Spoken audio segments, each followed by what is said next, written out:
Salam Kamir, kekaguman ilahi mengarah pada iman dan rahmat. Saudara-saudari yang terkasih, saya mau cerita tentang kondisi pedalaman di Sumatera, di mana banyak macan atau banyak harimau di situ. Dan kemudian orang-orang di sana mulai ketakutan.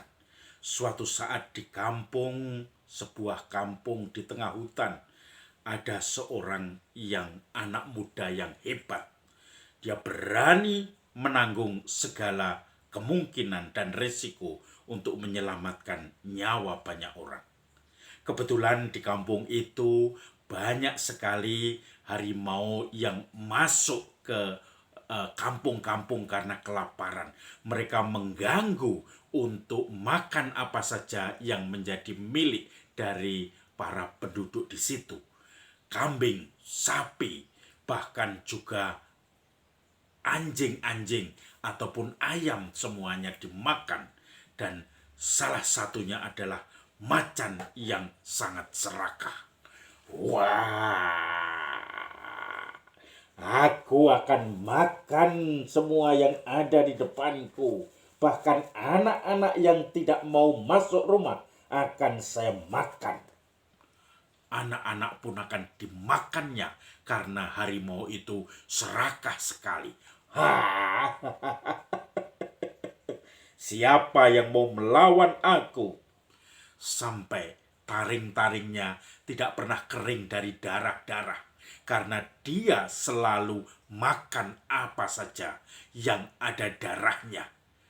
Baik anak-anak maupun hewan-hewan. Maka di kampung itu sangat takut dengan Raja Harimau ini. Oh, siapa yang berani menghadapku?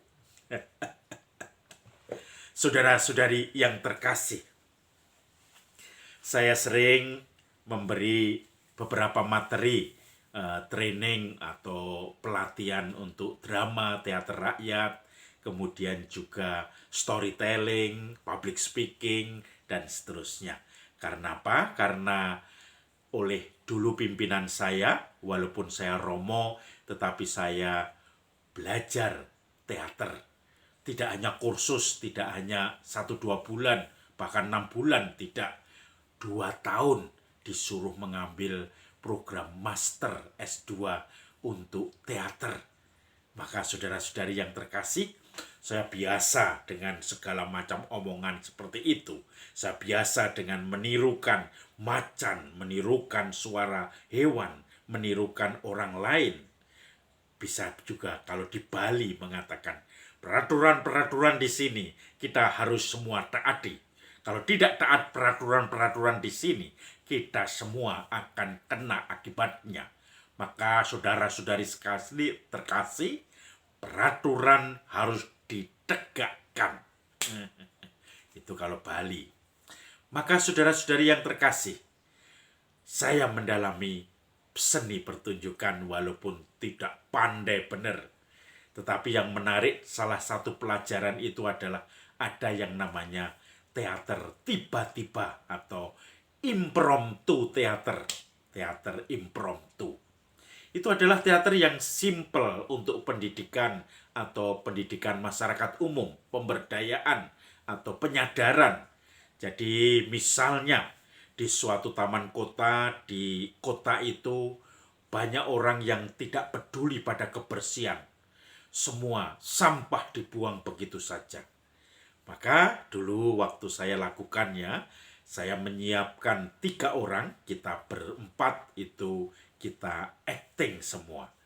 Ada 1 orang yang nanti pura-pura kita semua ini tidak ada yang kenal. 1 orang membuang sampah, kemudian 1 orang memaki-maki karena dia membuang sampah sembarangan, tidak tahu aturan, tidak tahu etika. Kemudian ada temannya dia yang membuang sampah itu membela dia.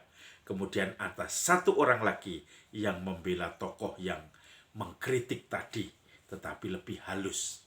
Maka tibalah kemudian ketika ada kerumunan di kota itu, yaitu setiap sore jam 5, banyak orang nongkrong di situ, ada yang main bola, ada semuanya. Dan tiba-tiba ada satu orang membuang sampah sembarangan. Dan kemudian yang sudah disiapkan, orang lain langsung teriak, "Hai, ambil, pungut sampahmu itu." Maka dia langsung teriak, "Apa hakmu?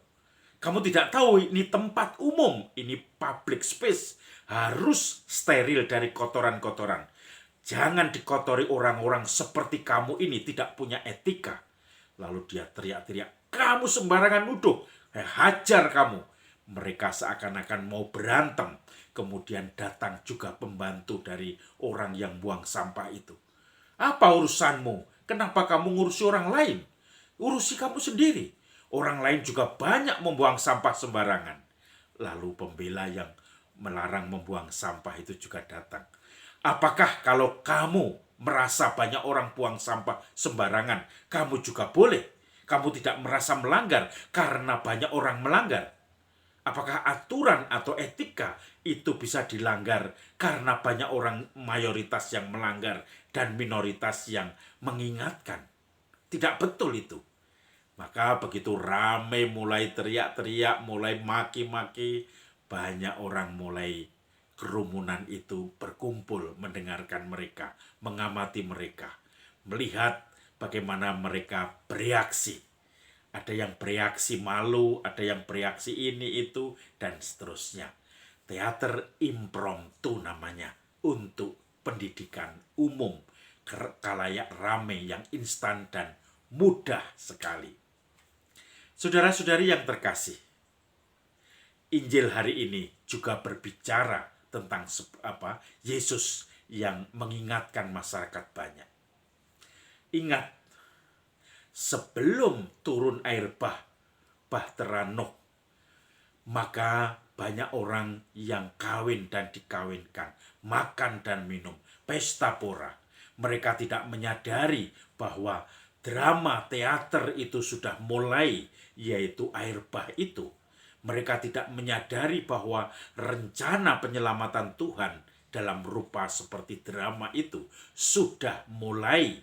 Mereka tidak menyadari itu, maka mereka menolak untuk bergabung dengan bahteranya Nabi Nuh. Mereka bahkan membuli Nabi Nuh. Mereka tidak mau bergabung, dan akhirnya mereka binasa. Saudara-saudari yang terkasih, hari ini Yesus juga mengingatkan tidak hanya Nabi Nuh, tetapi juga berjaga-jaga supaya kita tidak masuk dalam kemabukan, dalam pesta pora.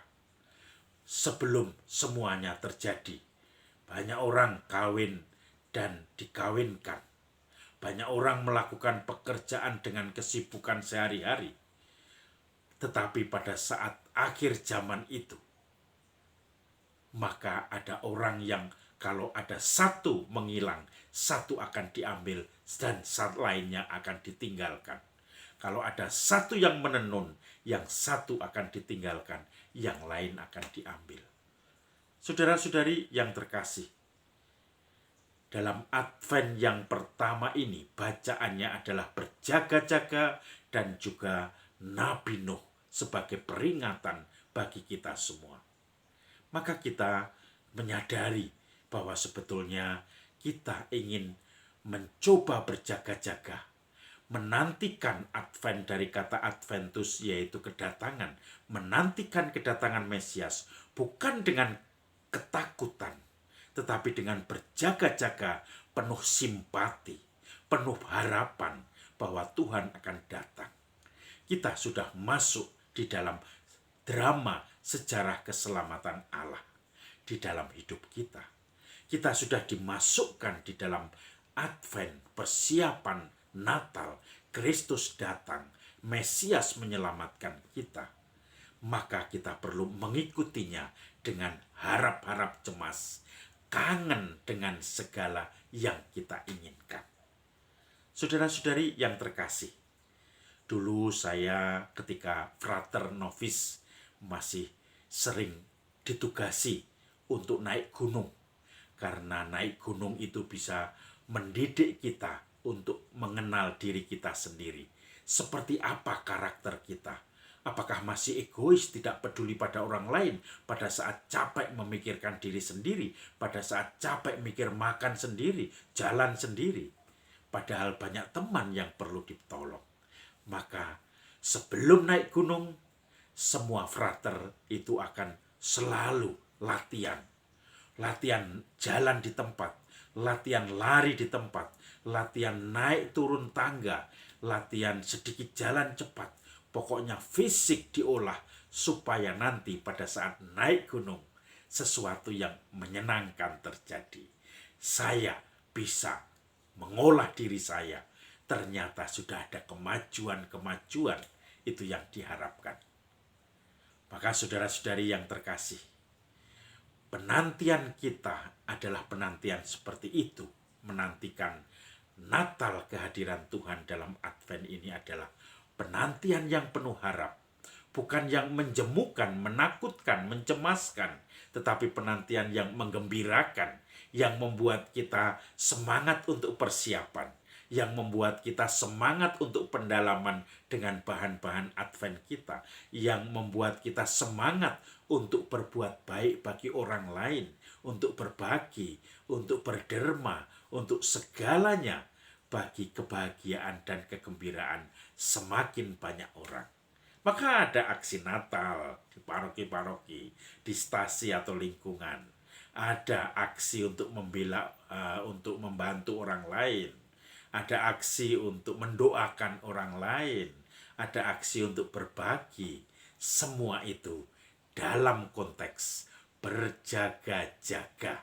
Tidak hanya masa-masa Advent saja, tetapi seluruh penantian hidup kita isi dengan berjaga-jaga seperti itu. Saudara-saudari, salam Kamir, kekaguman ilahi mengarah pada iman dan rahmat.